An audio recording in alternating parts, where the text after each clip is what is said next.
Hello everyone, it's your Peacekeeper coming at you with the next video in our How to Play series on the French cruiser line. This is the Tier 7 Algérie class of French cruiser. Algérie was actually a singular French cruiser built for the French Navy in 1931. The ship was built in response to the Italian Zara class heavy cruiser and featured improved armor protection over the previous French cruisers. Algérie is often considered to be one of the best Washington Naval Treaty designed cruisers ever built due to the good mix of offensive firepower, defensive armor, combined with good overall top speed. In terms of service history, Algérie began life as a flagship to the 1st Cruiser Squadron based in Dakar, French West Africa. Her first major sortie was with the French heavy cruiser Deploy, the French battleship Strasbourg, and the British aircraft carrier Hermes in the search for the Graf Spee. In 1940, she underwent refit in Toulon to escort the battleship Bretagne back to Canada with 3,000 cases of French gold. She returned to the Mediterranean in April. A few months later, after Italy had declared war on France, she bombarded Italian positions in Genoa. She then went on to convoy escort missions until the French surrendered to the Axis powers in 1940. After the surrender, Algérie was based in Toulon under Vichy French control. That's the Nazi French, if you will. Her only mission with the Vichy French was to escort the battleships Provence back to Toulon after the British betrayal at Mers el Kebir. Provence had been severely damaged during the attack but was salvageable. She would undergo a modernization of her anti-aircraft in 1942 and equipped with a French-built radar set. Unfortunately, like many French ships stationed in Toulon, when the Germans started to invade the area surrounding the port, Algérie and many other French ships were ordered to be scuttled to prevent their capture by Nazi forces. She was scuttled on November 27, 1942. Italy raised their hulk from the bottom of the port in 1943, but their remains would be sunk again in 1944. Ultimately, she was sold for scrap in 1949 and scrapped. In terms of her in-game play style, the good news for many people who have ground through other cruiser lines, and other lines in general, usually the transition at Tier 7 between the kind of early, like World War I era or mid-war era cruisers or battleships or destroyers to the World War II configurations, the changeover here is not bad. In fact, Algérie and La Galissonière actually have very similar play styles. In fact, the French cruisers so far have basically been repeats in terms of overall play style. Basically, this ship excels in kiting away from enemy ships, and thanks to a ridiculously high fire chance, she starts fires with the best of them. In fact, I would argue that Algérie is actually a better heavy cruiser for burning ships to the ground than Myoko is, which is saying a lot, because burning ships to the ground, as far as cruisers are concerned, was solely the territory of the Japanese heavy cruisers for the longest time. So it's good to finally have something to replace that. Plus, Algérie's speed and maneuverability, plus overall stealth and flexibility, just makes her, in my opinion, a much better ship to play than Myoko would ever be. Plus, it's a French cruiser, and it actually has very good AP as well, and, you know, it will take out an enemy cruiser quite handily, and it will rack up some pretty good damage numbers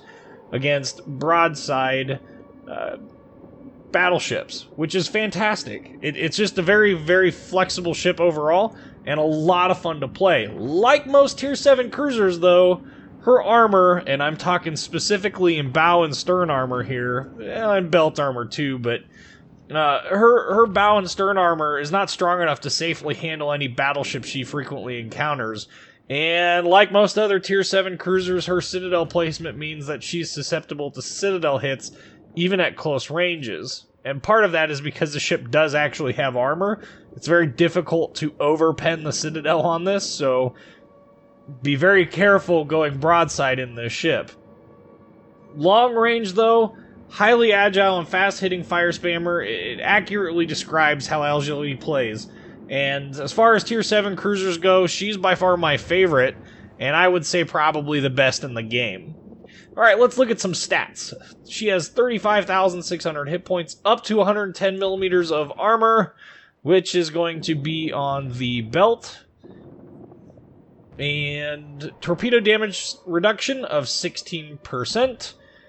Her main battery consists of 4 dual 203mm or 8-inch guns. They have a 17.9 kilometer firing range, 18% fire chance, 2,800 damage alpha strike. But that AP, 4,800 damage, pretty solid as well. Good news for those of you who, absolutely hate learning 2 different shell velocities.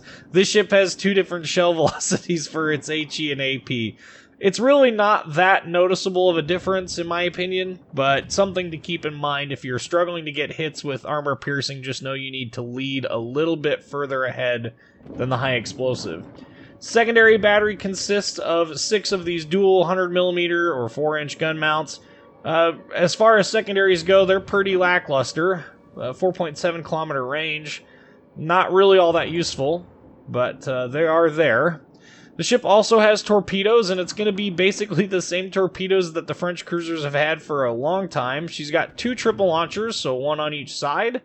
They have 14,833 damage, 9 kilometer range, 1.3 kilometer detection range, and a 90-second reload time. 60 knots in speed as well, so they're relatively quick.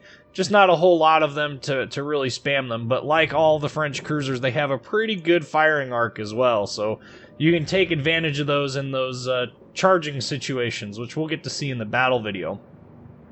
In terms of anti-aircraft defense, the ship's anti-aircraft bubble starts out with those 4-inch, those 100mm guns, again 6 duels, 41 DPS at 5 kilometers, not really all that impressive, but obviously can be buffed up with advanced and basic firing training as well as the anti-aircraft module.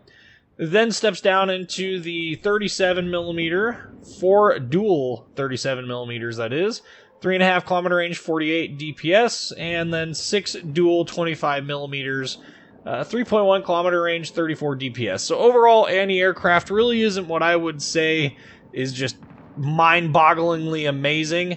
However, the anti-aircraft is quite usable. Plus, the ship does gain access to the defensive fire consumable, which just adds more DPS. In terms of max speed, it's going to be 31 knots, I think, without the speed flag. Yep, 31 knots without the speed flag. 660 meter turning radius, 7.6 second rudder shift time.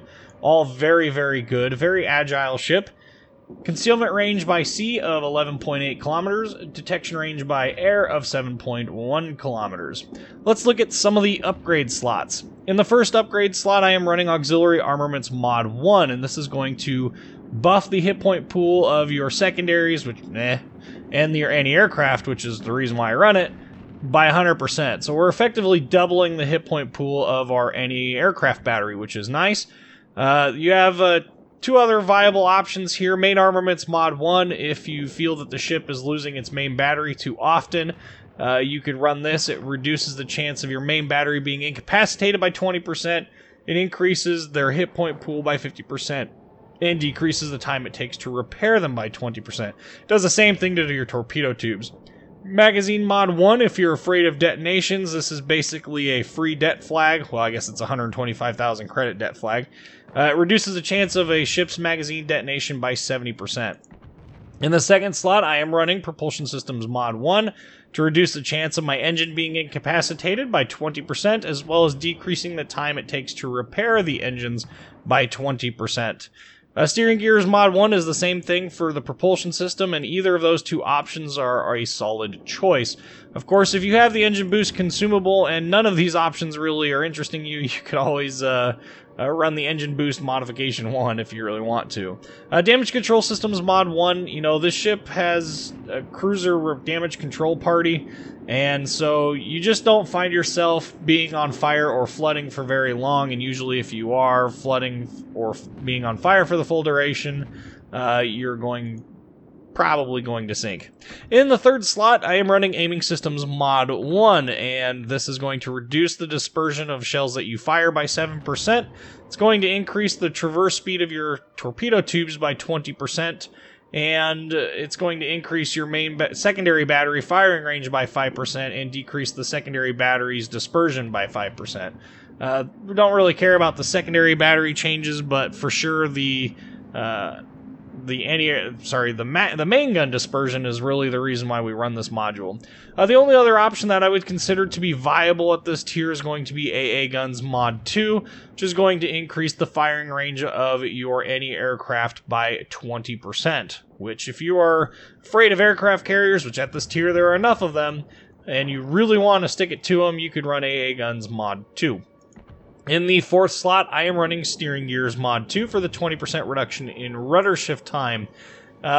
Basically, in my opinion, you know, the more agility I can get out of a cruiser, the better. And having a 7.6 second rudder shift time is nice.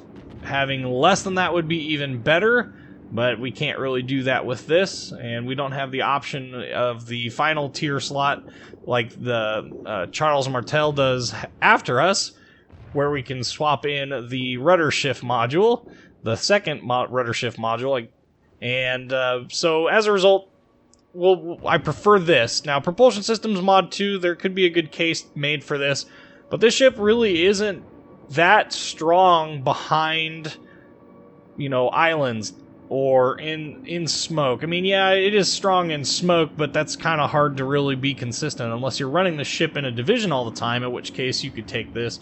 But Propulsion Systems Mod 2 is going to increase the engine power when the ship starts moving. It's going to decrease the time to reach full power while accelerating by 50%.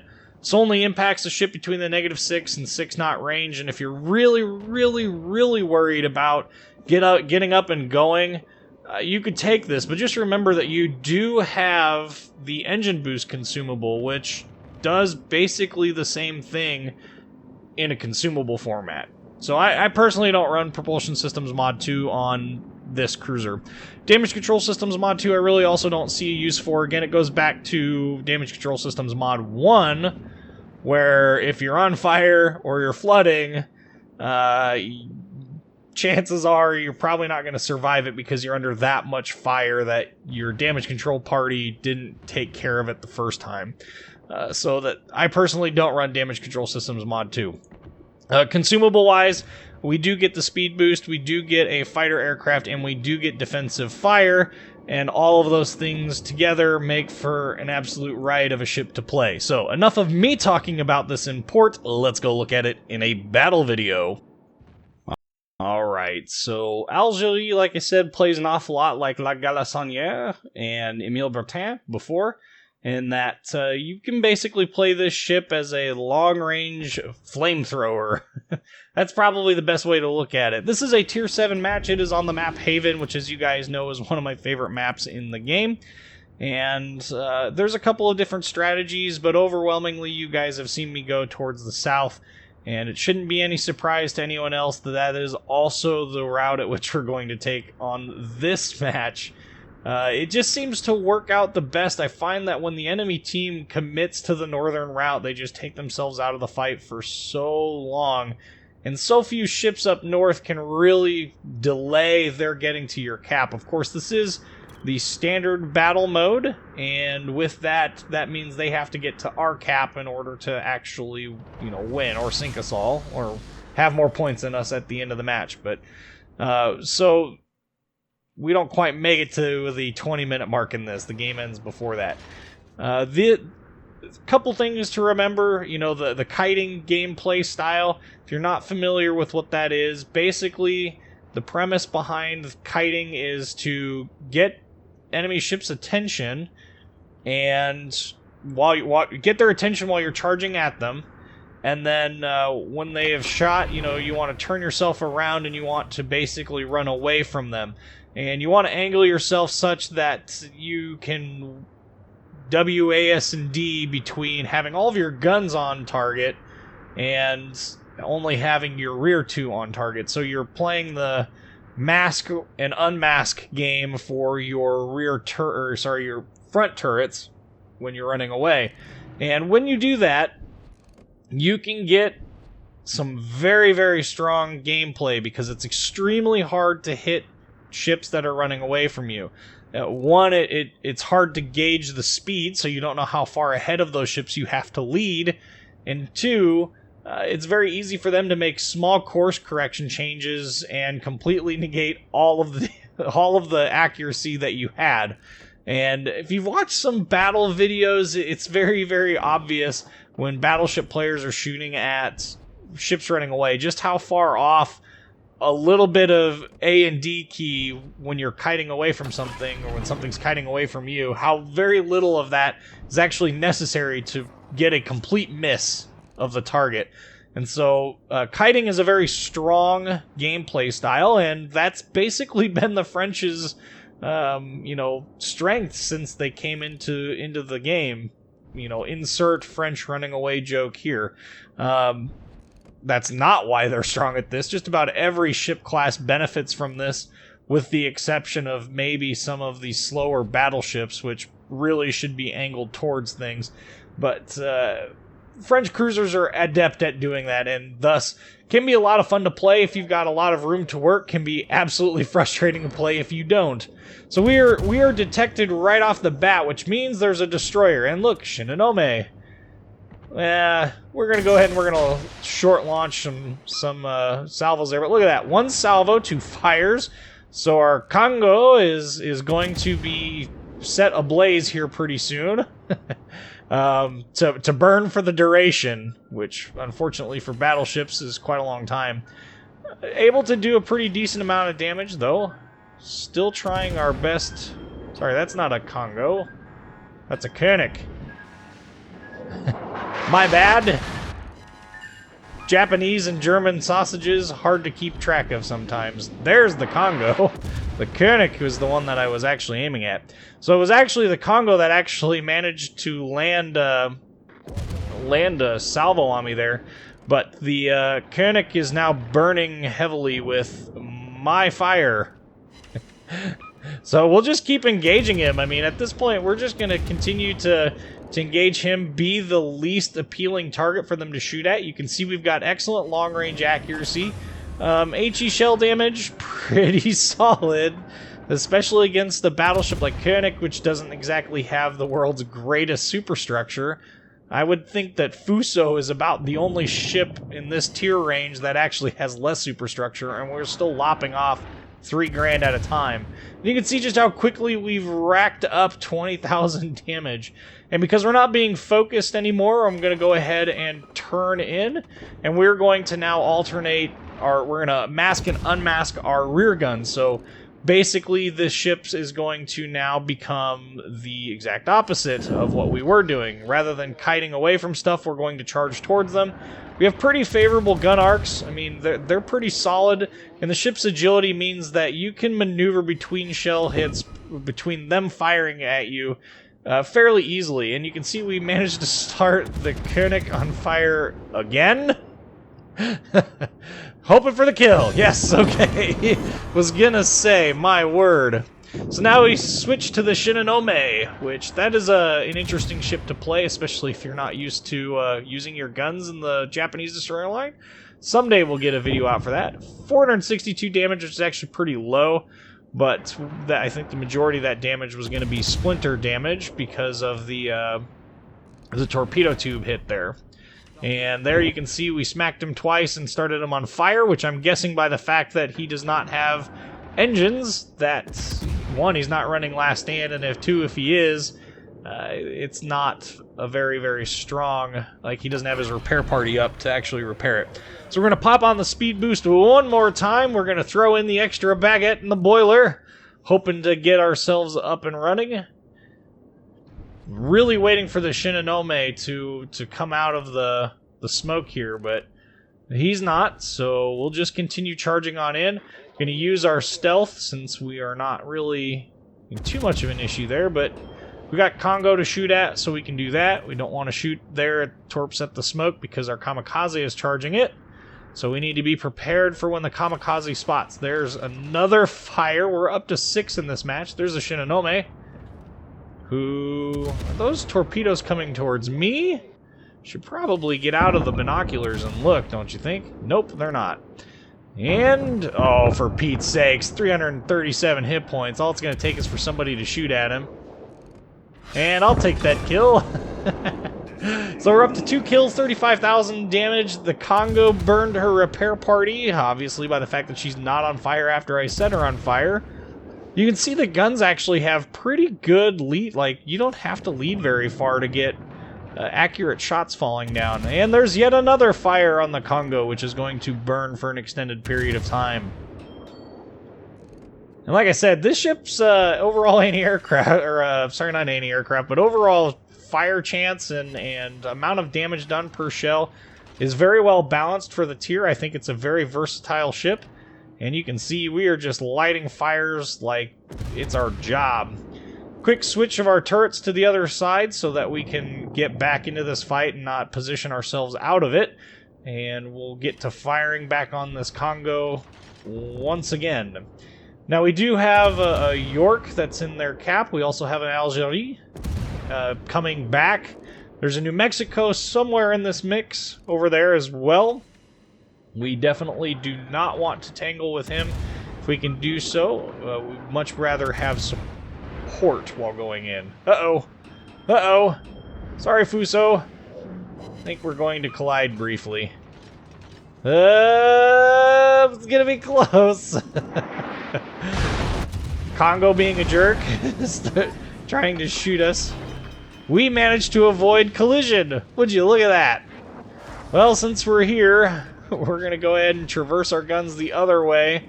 Our Fuso is about to die, so that means that we need to play this accordingly. So we are outnumbered, heavily, I might add. We've got a York that's coming in, but quite honestly, the York and this kamikaze, aren't going to be able to do much against 2 battleships and 2 cruisers, so we're going to go ahead and return to our favorite, that's kiting. And once again, yet another fire on the Congo, which I'm actually surprised that we haven't managed to get any real salt about, but hey, if it works, it works. How about another 2 fires? Okay, so he finally burns his damage control party. That means any fires we get after his damage control party stops working means that he is going to burn for the full duration. Of course, if he gets a flood... Oh, there. How about 2 fires in a salvo? Holy cow. Oh, my word. So many fires. This ship is amazing when it comes to setting fires. I actually think for its tier, this ship starts fires better than Zhao starts fires, which is saying a lot. I wouldn't go as far as saying that the ship starts fires better than Conqueror does, but boy, some days I wonder. We're up to 13 of them already in this match. Finally switching to AP. This is the first AP salvo of the match. Can we get a kill out of it? Yes! And we'll get the arsonist to boot. So we managed to take out all but a York and a New Mexico. Our motley crew here. We've got ourselves a Pan-Asian destroyer that has joined us. Janeway? Janeway? I didn't know Star Trek Voyager was here. Gonna try and start this New Mexico on fire, but of course learning to aim is always a requirement for that. New Mexico can be a bit tricky to aim at if you're not used to shooting cruiser guns at it, because especially at long ranges, because of how trolly the speed looks. Now, I know it only goes 21 knots, so I know I don't need a huge amount of lead, but enough is the appropriate wordage here. So up to 78,000 damage. Can't get a fire to save my life apparently on a New Mexico, but he's ducked behind an island. And we are now in the deal with this York situation. Now the York, so long as we stay at ranges, the York is going to struggle quite heavily because it has some absolutely terrible arcs for a Tier 7 cruiser.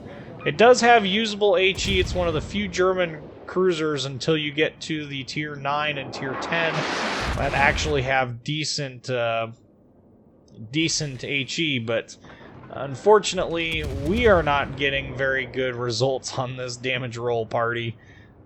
But you can see what we're doing here is I'm angling myself just enough. Ooh, how about 2 fires and 0? Okay, the New Mexico managed to take some hits over there. That's a good thing. So the York, he got 2 fires set on him, and I took out his engine. Now that he's broadside, we're going to try and use our AP on him. He is still shooting HE. I would not be, and if I were in his shoes, I would not have been doing that. Probably should switch back to HE here, but we're going to go ahead and we're going to keep on charging this way. Mostly because I'm pretty sure that if he turns in at all, he's going to end up eating a bunch of damage. No, he's not. So we're going to switch back to HE. Now, we have a very large threat ahead of us, and that's this New Mexico. You saw me dodge a couple of his shells earlier.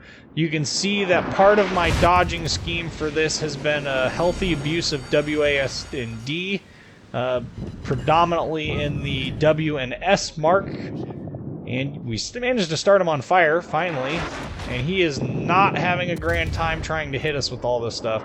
So you can see here, launching torpedoes. Look at these torpedo arcs. They're really quite good.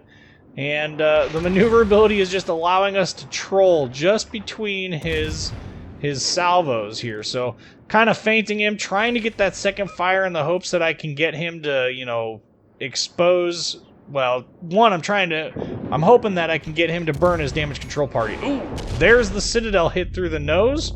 That's kind of what I was talking about a little bit earlier. We got torpedoes inbound, and at this point we are done. This is probably the last salvo. Yeah. Okay, torpedoes are still outbound. And yes, we are going to get at least 1 hit, if not 2, but he dies on the first one. So, 111,000 damage on a Tier 7 cruiser. We started 16 fires, sank 4 ships, and we are going to cap them out, hopefully, here for the win. Provided this York doesn't get back into this fight.